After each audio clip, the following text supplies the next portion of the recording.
जय हिंद, वंदे मातरम साथियों। आज हम लोग चर्चा करेंगे स्वतंत्रता। What is liberty? स्वतंत्रता क्या है? इस चीज़ को हम लोग बहुत ही बेहतरीन तरीके से समझने का प्रयास करेंगे। आइए हम लोग अपने टॉपिक पे आते हैं। तो टॉपिक हम लोगों का है स्वतंत्रता। स्वतंत्रता का अर्थ हम लोग समझते हैं कि स्वतंत्रता क्या है। तो पहला हम लोगों का जो पॉइंट है ज़रा उसे देखते हैं।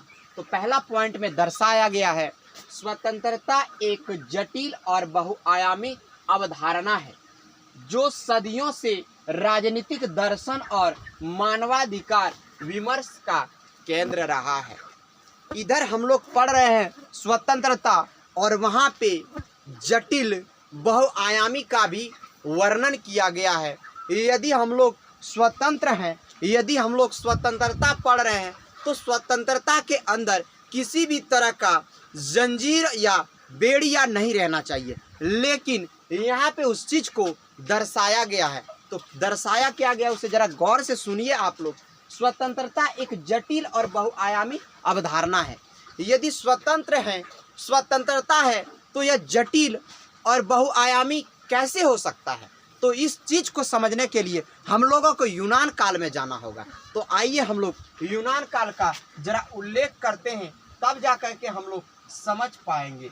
यूनान काल में जो था ना, स्वतंत्र वह थे जो किंग थे, स्वतंत्र वह थे जो पावरफुल थे, स्वतंत्र वह थे जिनके पास विभिन्न प्रकार की शक्तियां थी। अन्यथा बाकी लोग जो थे वह उनके बनाए हुए नियमों पे हम लोगों को चलना पड़ता था। क्या आज वैसा है क्या? यह बातों पे भी हम लोग चर्चा करेंगे। लेकिन हम लोग पहले इस बहुआयामी को समझ लेते हैं, इस जटिल को समझ लेते हैं कि स्वतंत्र होने के बावजूद भी हम लोग उस यूनान काल में स्वतंत्र नहीं थे। लेकिन राजनीतिक विज्ञान के विचारकों ने, राजनीतिक विज्ञान के सलाहकारों ने इस चीज को हम लोगों के अंदर में लाने का प्रयास किया और ला करके दिखाया। तो यूनान काल में कैसे यह जटिल था, कैसे यह बहुआयामी था, उसे देखते हैं। यूनान काल में जो थे, एक किंग थे।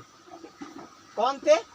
एक किंग जिसके पास सब कुछ था, जिसके पास सब कुछ था। लेकिन वह सब लोगों को कैसे कोऑपरेट करता था? जरा देखिए, सोचिए। यदि किसी को यह चीज यूनान काल याद आ रहा है, यूनान काल के बारे में कुछ समझ रहे हैं, तो अवश्य बताइएगा।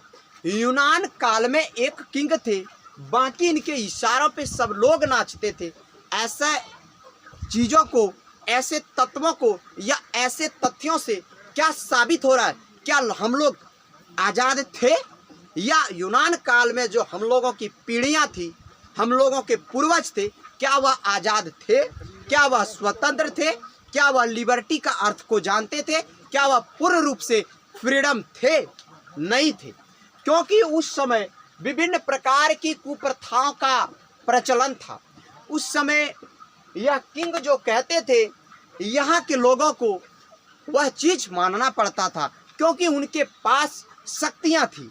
आज यदि देखा जाए तो आज भी हमारे लोगों के पास शक्तियां हैं। लेकिन अभी भी देखा जाए तो अभी भी यह यूनान काल का प्रचलन पूर्ण रूप से तो नहीं है, लेकिन कुछ कुछ नजर आ रहा है, कुछ कुछ है। जैसे कि यूनान काल में क्या था, सती प्रथा का प्रचलन हुआ था। और सती प्रथा जो ना, बहुत ही मतलब यह बड़ा कुप्रथा था। यदि किसी के पति डेथ कर जाते थे, किसी कारण उनकी मृत्यु हो जाती थी, तो उस महिला को उसी चिता में जलाया जाता था। यह था उस समय का नियम। क्या लोग स्वतंत्र थे? उसे जीने का अधिकार नहीं था? यदि वो उस समय के लोग इतने जानते, इस किंग को ना मानते, तो आज हम लोग और आगे रहते, आज हम लोग और ऊपर रहते। चलिए, खैर कोई बात नहीं है। हम उम्मीद करते हैं कि आप लोग इस यूनान काल से इस जटिल और बहुआयामी को समझ गए होंगे। दूसरा उदाहरण हम लोग इस किंग का लेते हैं। किंग यदि कोई नियम कानून बना दिया तो उस चीज को मानना होगा। अन्यथा उनके साथ बड़ा ही जटिल तरीके से व्यवहार किया जाएगा। यदि आपके हित में यह फैसला नहीं है तो भी आपको मानना होगा। जैसे अभी हम लोगों के पीएमओ ऑफिस से कोई बिल पारित होता है तो उस चीज़ को हम लोगों के हित में होता है तो हम लोग बड़ा आसानी से उसे मान लेते हैं, लेकिन इस देश के जनता के अहित में होता है तो उसे कोई नहीं मानता है। लेकिन उस समय हम लोग आवाज़ भी नहीं उठा पाते थे। चलिए दूसरा पॉइंट हम लोग देखते हैं। यह आमतौर पर दमनकारी प्रतिबंधों का नियंत्रण से मुक्त होने की स्थिति को संदर्भित करता है। हम पुनः दोहरा देते हैं, यह आमतौर पर दमनकारी प्रतिबंधों का नियंत्रण से मुक्त होने की स्थिति को संदर्भित करता है। तो कब? यूनान से हम लोग आ गए मध्यकाल में। मध्यकाल में थोड़ा हम इस किंग का प्रचलन पर दबाव बना। मध्यकाल में इस किंग से भी अधिक लोग थोड़ा पावरफुल हुए, यानी कि इनका विपक्ष आ गए।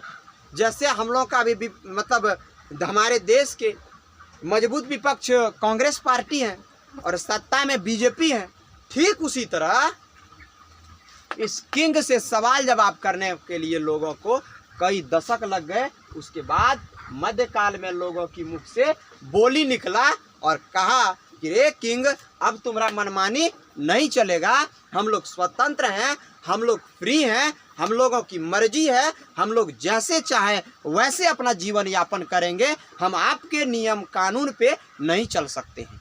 वही चीज़ मैंने यहाँ पे बताया कि यह आमतौर पर दमनकारी प्रतिबंधों से नियंत्रण, दमनकारी प्रतिबंधों का नियंत्रण और उससे राजा से ही लोग मुक्ति मांग रहा है कि अब आपके नियम कानून धर्म रीति रिवाज पे हम लोग नहीं चलेंगे, अब हम लोग अपने सिस्टम से अपना जीवन यापन करेंगे। उसके बाद तीसरा पॉइंट देखते हैं, जिसमें व्यक्ति अपने अधिकारों का प्रयोग करने, विकल्प चुनने, अनुसूचित हस्तक्षेप के बिना अपने हित और प्रसन्नता का अनुसरण करने की अनुमति मिलती है। उसके बाद हम लोग प्रवेश कर गए मध्यकाल से आधुनिक काल में। आज के युग में, आज के इस आधुनिक युग में, तो आधुनिक युग में लोगों ने अपना स्कोप ढूंढने लगा। आधुनिक युग में थोड़ा बहुत डरता था यहाँ राजा से, लेकिन ये आधुनिक युग आते आते इस मध्यकालीन युग को तो पूरा शांति कर दिया और यूनान काल को तो पूरा मिटा ही दिया इस आधुनिक काल ने।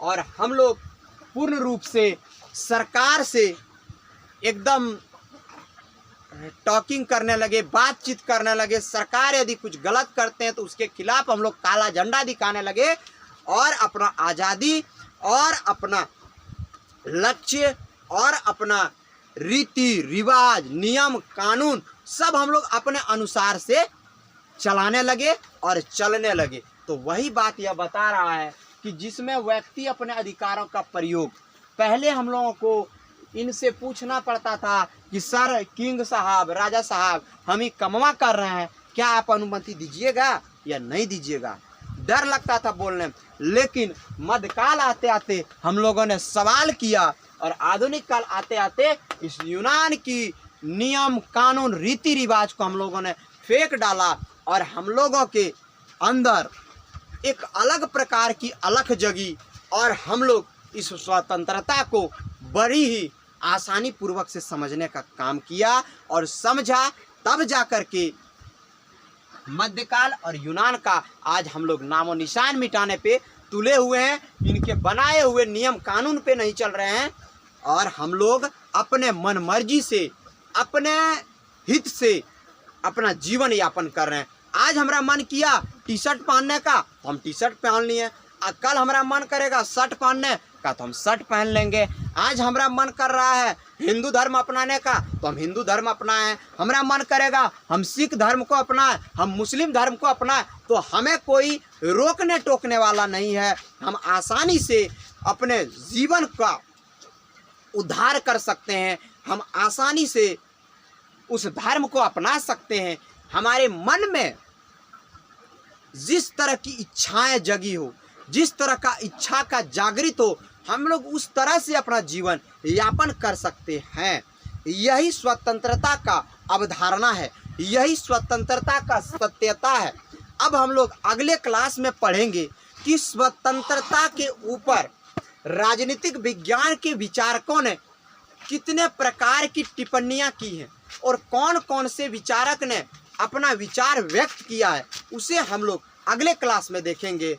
जय हिंद, जय भारत। हम उम्मीद करते हैं आप सबों से हमारी वीडियो यदि आप लोगों को अच्छा लगे तो एक लाइक, और जो भी साथी हमारे इस YouTube चैनल पे नए हैं बेल आइकन दबाकर चैनल को अवश्य सब्सक्राइब कीजिएगा, ताकि इस प्रकार के लेटेस्ट वीडियो हम आप सबों तक प्रतिदिन सुबह 4 बजे पहुंचा सके। जय हिंद, जय भारत।